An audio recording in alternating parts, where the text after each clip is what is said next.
100% job గ్యారెంటీతో ISTTM business school admissions open. ఇల్లు కట్టుకోవడానికి లంచాలు అడుగుతున్నారు అన్న సంఘటనలు చాలానే చూసాం. అయితే అది ఏ స్థాయిలో ఉందో తెలియజెప్పే ఘటన ఆలస్యంగా వెలుగు చూసింది. ఏకంగా రాష్ట్ర ప్రతిపక్ష నేత మాజీ సీఎం ఇంటి నిర్మాణ ఫైలును ముందుకు తీసుకువెళ్లేందుకు లంచం డిమాండ్ చేయడం హాట్ టాపిక్గా మారింది.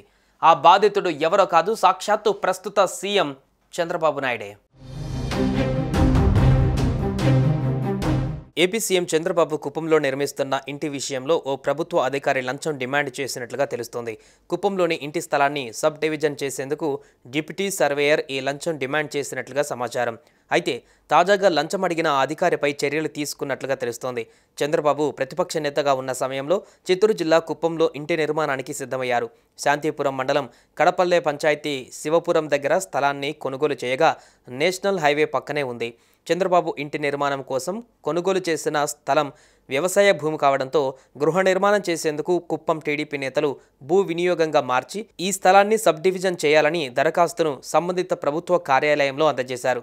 అయితే ఈ స్థలాన్ని సబ్ డివిజన్ చేసేందుకు సంబంధిత అధికారి ఒకరు 1,80,000 లంచాన్ని డిమాండ్ చేశారట. టీడీపీ నేతలు ఆ మొత్తాన్ని ఆ అధికారికి అందజేసిన తర్వాతే ఆ ఫైల్ ముందుకు కదిలినట్టుగా తెలుస్తోంది.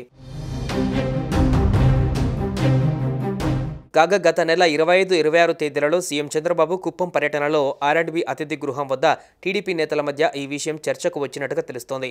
Collector Sumit Kumar, joint collector Srinivasulu దీనిపై ఆరా తీయగా ఆ అధికారి వసూలు చేసిన లంచం భాగోతం బట్టబయలైంది. కాగా గత నెల 27న శాంతిపురం మండలానికి చెందిన ఓ రైతు ఉన్నతాధికారులకు ఫిర్యాదు చేశారు. దీనిపై విచారణ జరిపి అది కూడా నిజమేనని నిర్ధారించారట. వీటిపై సాయంత్రానికల్లా నివేదిక ఇవ్వాలని జేసీ శ్రీనివాసులు సర్వే ఏడీని ఆదేశించారు. అనంతరం ఆ అధికారిని సస్పెండ్ చేస్తూ ఉత్తర్వులిచ్చారు.